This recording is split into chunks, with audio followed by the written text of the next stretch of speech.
Yes, butterfly. হ্যাঁ, আর বোবো। আফি। Hey guys, welcome back to my channel. Good morning. প্রথমে আমার মেয়ের শরীর খারাপ হয়েছিল, এখন আবার আমার একটু শরীর খারাপ, গলাটা ভীষণ ব্যথা, ঠান্ডা লেগে গেছে। সো তাও ব্লগ তো করছি এবং ঘরের কাজ তো সব করতেই হবে। তো তোমরা আজ ব্লগে থাকো, সারাদিন দেখাবো কি কি করছি। এখানে কোনো ছুটি নেই, শরীর খারাপ হোক আর ভালো হোক, সবসময়তেই নিজেকে সব কাজ করতে হয়। ধরছে না, কি করছে দিদুন? ফোনে ব্যস্ত, ধরছে না। আনা তুই কান ফুটো করবি? করবি তো? ঠিক আছে, করিয়ে দেবো কান ফুটো। আমার কানের দুল পরা দেখে দেখে এখন আমার মেয়ে আস্তে আস্তে বুঝতে শিখেছে যে কানে কিছু একটা পরি আমি, যেটার জন্য কানটা ফুটো করতে হবে। সো কান ফুটো করার জন্য নিজে থেকে বলছে। এর আগে ছোটবেলায় একবার আমরা ওকে নিয়ে গেছিলাম কান ফুটো করাতে, বাট ও এমন কান্না করেছিল যে আমরা ফুটো করাতেই সাহস পাইনি, চলে এসেছিলাম। আমাদের ভুল হয়েছিল যে অনেক ছোট থেকে করাইনি, 6 মাস বয়সের মধ্যে যদি করাতাম তাহলে একরকম হতো, বাট আমরা ওকে 1 বছরের পর নিয়ে গেছিলাম, তো তখন আমরা পারিনি। এখন আবার নিজে থেকেই বলছে কান ফুটো করবো। তো তোমাদের ছোটবেলার ভিডিওটা আমরা একটু শেয়ার করব, এই ভিডিওটার মাঝে দেখবে ওই মোমেন্টসগুলো কীরকম ছিল। পুরো একটা দিন সুন্দর করে প্ল্যান করে রেখেছিলাম ওর জন্য যে আমরা ওকে কান ফুটো করাতে নিয়ে যাব, বাট সেটাও করতেই দেয়নি। এই ভিডিওটা দেখলে বুঝতেই পারছো এটা হচ্ছে আমাদের পুরনো বাড়িতে, উত্তরপাড়ার বাড়িতে আমাদের ভিডিও।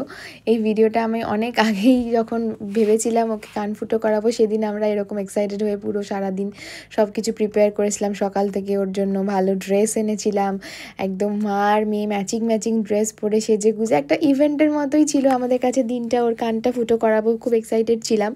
সো এখানে আসার আগে, ওর 1 বছর হওয়ার পরে আমরা চেষ্টা করেছিলাম ওর একবার কান ফুটো করাবো বলে। সো সেদিন সকাল থেকে পুরো প্রিপারেশন করে সব কিছু করে আমরা ওকে রেডি করে নিয়ে গেছিলাম কানটা ফুটো করাবো বলে। বাট কি হয়েছিল সেদিন তোমরা দেখতেই পাবে, ভিডিওটা পুরোটা দেখো। আমি এই ভিডিওটা তোমাদের সাথে শেয়ার করেই দিলাম। আমি অপেক্ষা করেছিলাম ভিডিওটা তবেই শেয়ার করবো যেদিন ওর আসলে কানটা ফুটো হবে, বাট এখনও অবধি হয়নি সেটা। বাট হোপফুলি এবার আমরা করাতে পারবো। তো তোমাদের সাথে আজকে ভাবলাম ভিডিওটা আমি শেয়ার করি একবার। আমরা উত্তরপাড়ার মধ্যে সবথেকে ভালো যেখানে বাচ্চাদের কানের ফুটো করানো সম্ভব সেই জায়গাটাতেই ওকে নিয়ে গেছিলাম, এবং সেখানে বাচ্চাদের যা যা অপশন ছিল পেইনলেস করানোর জন্য সেগুলো সব কিছুই দেখে আমরা প্রিপেয়ার হয়ে নিয়েছিলাম। বাট এন্ড মোমেন্টে আমার মেয়ে যেরকম ধরনের রিয়াকশান দিয়েছিল, সো ফাইনালি আমরা সেটাকে করাতেই পারিনি। এই ভিডিওটাতে তোমরা পুরোটাই দেখতে পাবে সেটা।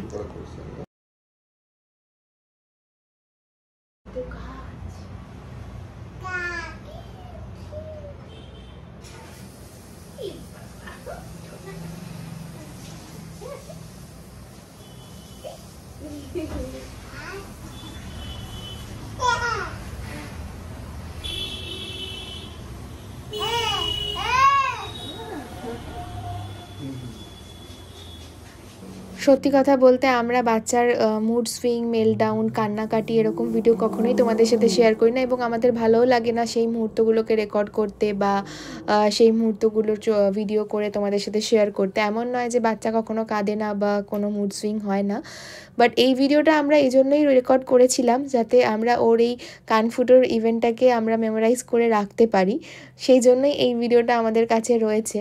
বাট তাছাড়া আমরা কখনোই বাচ্চার এরকম কান্নাকাটি, মুড সুইংয়ের ভিডিও করে কাউকে দেখাইও না, কখনো তুলিও না। আমি ভেবেছিলাম এই ভিডিওটা সেদিন শেয়ার করব যেদিন আমি ফাইনালি ওর কানটা ফুটো করতে পারবো। আমি এখনও সেটাও করে উঠতে পারিনি, বাট এখন আমার মেয়ে নিজে থেকে বুঝতে শিখেছে, যেহেতু আমরা কানে ফুটো করে কিছু একটা কানে পড়ে থাকি, সেটা দেখেও বুঝতে শিখেছে যে এরকম কিছু একটা করা হয় যেটা ও নিজেও করতে চায়। আর আমরা সত্যি কথা বলতে এরকম স্ট্রং পেরেন্টস নই যে বাচ্চাকে কাঁদিয়ে আমরা কিছু করতে পারবো। তাই লিটারেলি সেদিনকে এত প্রিপারেশন নিয়ে যাওয়ার পরেও আমরা কিছু না করে বাড়ি ফিরে এসেছিলাম, করতে পারিনি ওর কানের ফুটো। ইভেনচুয়ালি ও কানে জাস্ট মানে যেখানে স্পটিংটা করবে ফুটোর জন্য সেটা করতেই কাঁদছিল। তো এটা দেখার পরে আমাদের পক্ষে সম্ভব ছিল না আর কিছু করানোর, তাই আমরা না করে ফিরে এসেছিলাম। সো হোপফুলি এখন এখানে আমরা ওকে আবার করানোর চেষ্টা করব এবং সেটা আশা করি সাকসেসফুল হব, কারণ একটা বয়সের পরে কানটা ফুটো করলে ভালোই লাগে দেখতে বাচ্চাদেরকে। আর এখন ওর চুলগুলোও বড় হয়ে গেছে, সো করাতে পারলে তো ভালোই লাগে। জানি না, তোমরা আমাকে প্লিজ কমেন্ট বক্সে জানিও যারা তোমরা বাচ্চাদেরকে কান ফুটো করেছো তোমাদের কীরকম এক্সপিরিয়েন্স বা কিছু। আর যদি কোনো রকম সাজেশনও থাকে আমাকে অবশ্যই দিও, তাহলে আশা করি আমার হেল্প হবে। আমি তো মানে একদমই পারলাম না ওকে 1 বছরের মধ্যে কানটা ফুটো করাতে, আর আমরা ওকে কাঁদতে দেখে একদমই মানে পারছিলাম না ওখানে আর ওইটাকে কন্টিনিউ করতে, তাই ওটাকে ছেড়ে দিয়ে আমাদেরকে চলেই আসতে হয়েছিল। আর বাড়ি ফিরে আসার পর লিটারেলি ওর মনে শান্তি হয়েছিল যে যাক বাড়ি ফিরে এসেছি আমরা। এখনও বড় হয়েছে, নিজের মতো সব কিছু বুঝতেও আস্তে আস্তে শিখছে। আশা করি এবার আমরা সাকসেসফুল হব এবার যদি চেষ্টা করি। সো এখন আবার আমাদের নিউ লাইফে ফিরে এলাম। দেখো এখন সকালবেলায় বসে ম্যাডাম গান শুনছেন, আমি এদিকে ব্রেকফাস্ট বানালাম। দুটা দুটা দুটা কই জুতা? আর নতুন সোয়েটারটা কি সুন্দর, ডোনাল্ড কাকা আছে আবার। এই তো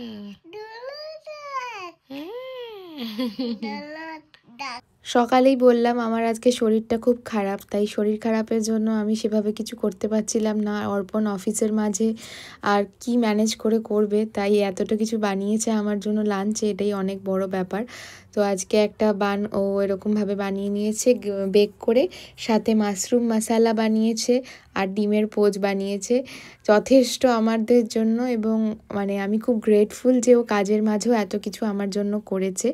সো চিকেন দিয়ে মাশরুম মশালা আর ডিম আর ফুললি প্রোটিন একটা খাবার, সাথে বান, খুব ভালো লাগছিল খেতে। আজকে বিকেলে কফিটাও অর্পণ আমার জন্য বানিয়েছে। আর কফি বানাতে বানাতেও আজকে হঠাৎ করে বলছিল যদি একটু কেক খাওয়া যেত কফির সাথে তাহলে খুব ভালো হতো। তো আমি ভাবলাম যে বাড়িতেই একটু কেক বানিয়ে নিই, তো কিছু ছিল না, সেই জন্য আজকে আমি কেকটা বানিয়েছি ওটস আর বিস্কিট দিয়ে। এটার রেসিপিটা আমি শ্যুট করতে পারিনি কারণ আমার শরীরটা খুব একটা ভালো নেই, কোনো রকমে বানিয়ে নিয়েছি খাবো বলে। তো রেসিপি আমি তোমাদের সাথে অবশ্যই পরে একদিন শেয়ার করব।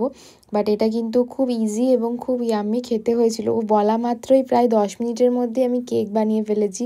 ও তো অবাক হয়ে গেছে। কয়েকটা বিস্কিট ছিল বাড়িতে আমাদের কাছে, মানে অনেক রকম মিক্স বিস্কিটই ছিল বলতে পারো, ওরিও ছিল, বরবন ছিল, নর্মাল বিস্কিট ছিল।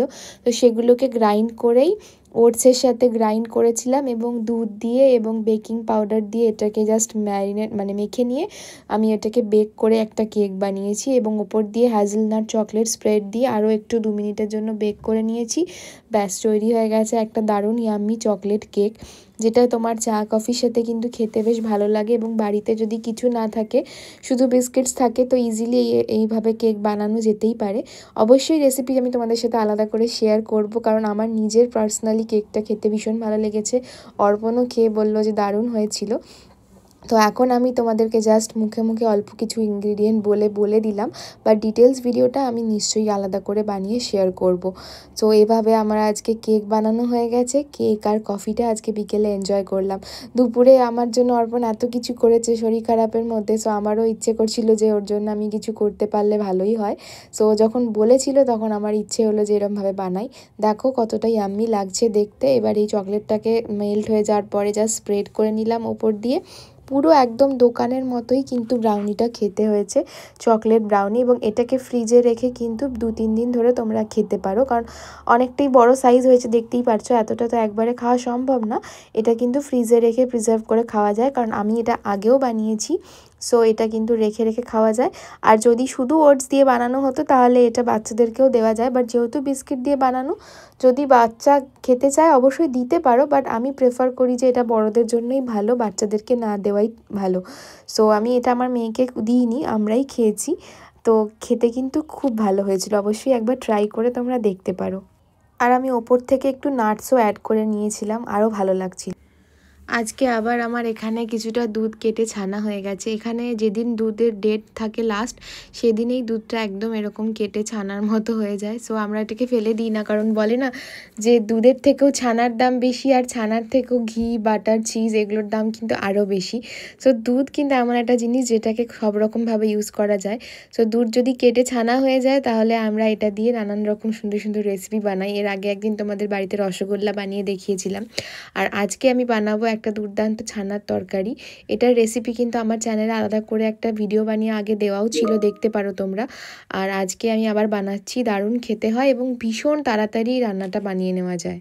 এই রান্নাটা করার জন্য ছানার মধ্যে নিয়ে নিয়েছি ধনে গুঁড়ো, জিরে গুঁড়ো, হলুদ, লঙ্কার গুঁড়ো আর গরম মশলা আর নুন, চিনি, ব্যাস এইটুকুই ইনগ্রিডিয়েন্ট লাগে। আর পাশে একটু আটা রেখেছি, হালকা হালকা করে আটা দিয়ে ছানাটাকে একটুখানি শক্ত করে মেখে নেব, যাতে ছানাটাকে দিয়ে আমি বড়ার মতো বানিয়ে ভেজে নিতে পারি। সো অল্প অল্প করে আমরা আটাটাকে অ্যাড করব। প্রথমেই ছানার সাথে খুব ভালো করে মশলাগুলো অ্যাড করে নিয়ে মেখে তারপরে আস্তে আস্তে আটাটা দিয়ে দিয়ে আমরা ছানাটাকে মেখে গোল গোল বলের মতো করে একটা করে ছানার ডো তৈরি করব, যেটা দিয়ে আমরা ছানার তরকারিটা বানাবো। আর এই রান্নাটার জন্য লাগবে দই। দইয়ের মধ্যেও সিমিলারভাবেই এই সমস্ত যা মশলা আমি ছানাতে দিয়েছি সেই মশলাগুলো দিতে হবে, আর সাথে একটু লাগবে গরম মশলা আর শুকনো লঙ্কা, ব্যাস আর কিচ্ছু লাগে না। আটা মাখছি মা, ছানা দিয়ে আটা মাখছি। পিটি গাল সেজে তুমি ঘুরছো ঘরে বাবার সাথে? চামচুর দিয়ে দাও তো। সেম ভাবেই দেখো দইটার মধ্যেও জাস্ট ধনে, জিরে, লঙ্কা, হলুদ, নুন আর মিষ্টি দিয়ে দইটাকে ম্যারিনেট করে নিতে হবে। একদম ইজি রান্না। আর এদিকে আমি ছানাগুলো কেরম বানিয়ে নিয়েছি। প্যান গরম হতে দিয়ে দিয়ে এতে তেল দিয়ে দেবো।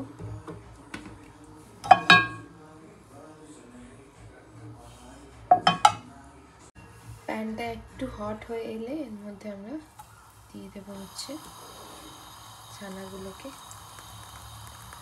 ফ্রাই হওয়ার জন্য।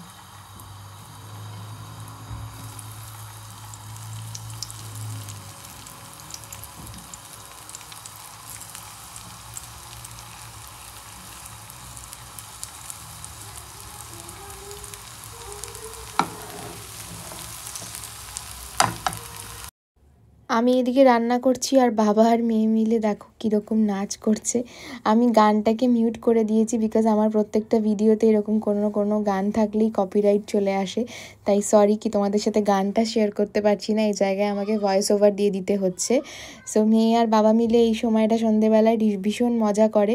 এখন আমরা সন্ধেবেলায় চেষ্টা করি বাড়িতেই কাটানোর, কারণ বাইরে এত ঠান্ডা বেড়ে গেছে যে বাইরে বেরোনোটা সম্ভব হয় না, তাই বাড়িতে এভাবেই টাইম কাটাই। আর এদিকে আমি রান্নাও করছি। একটা দিক করে লাল হয়ে এলে জাস্ট ক্লিক করে দিতে হবে হালকা করে। বড়াগুলো দুটো পিঠ এরম লাল লাল করে ভাজা হয়ে গেলে বড়াগুলোকে তুলে নেব। এবার সেম প্যানের মধ্যেই দিয়ে দেব একটা গরম মশলা আর ওই মশলা দিয়ে মাখিয়ে রাখা দইটাকে ভালো করে তেলে একটু কষিয়ে নেব। তোমরা শুকনো লঙ্কাটাকে তেলের মধ্যেও ছেড়ে দিতে পারো, বাট আমি একটু পরে অ্যাড করব, বিকজ আমার মেয়েও এই রান্নাটা খাবে। তাই আমি ওর জন্য একটু এরকম দইটাকে কষিয়ে একটা বড়া তুলে নেব, তারপরে আমি আমাদের জন্য আলাদা করে একটু মশলাটা কষাবো।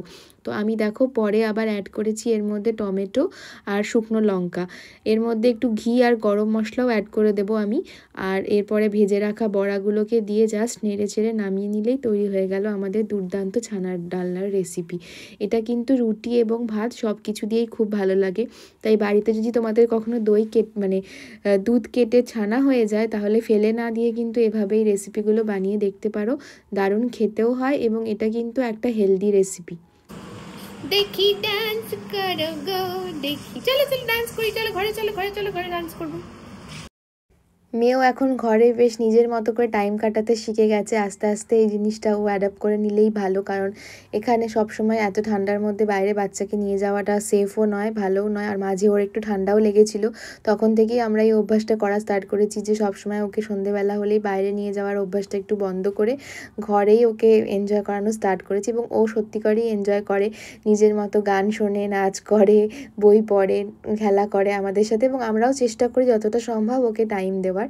সো এইভাবে আমাদের সন্ধেগুলো বেশ মজা করেই কেটে যায়। দেখো ও একা একা নিজের মতো করে নাচ গান করছে এবং আমরা এদিকে রান্নাটাও শেষ করে নিয়েছি। এবার আমাদের ডিনারে প্রিপেয়ার হয়ে গেছে।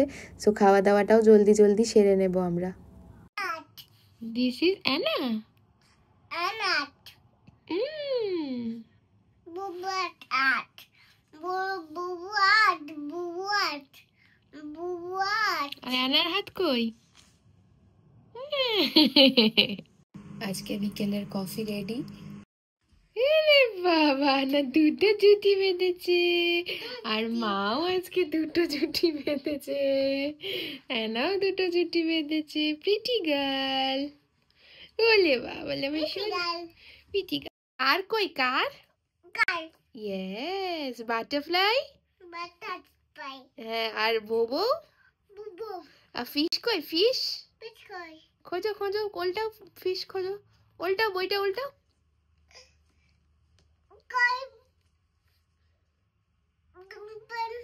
কই কই পরের পাতাটা উল্টাও। এই তো। হ্যাঁ, শিপ কই? শিপ। হ্যাঁ, ক্যারট কই? ক্যারট। ইয়েস। ফ্লেমিঙ্গো কই? ফ্লেমিঙ্গো। এই তো ফ্লেমিঙ্গো, এই তো। আবার উল্টাও পরের পাতাটা, এর পরের পাতাটা উল্টাও।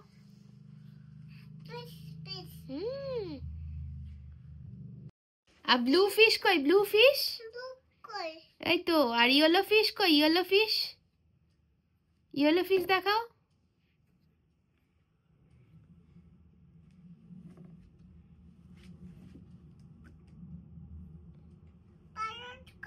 প্যারট কই দেখাও। এইটা। আজকের ব্লগটা তোমাদের কেমন লাগলো দেখে অবশ্যই আমাকে কমেন্ট বক্সে জানিও। ভালো লাগলে লাইক, শেয়ার অ্যান্ড সাবস্ক্রাইব করে বেল আইকনটা প্রেস করে দিতে ভুলো না। Thanks for watching, thanks for your support. আমার চ্যানেলটাকে এভাবেই সাপোর্ট করে যেও তোমরা। সবাই খুব ভালো থেকো যে যেখান থেকেই দেখছো। Good night.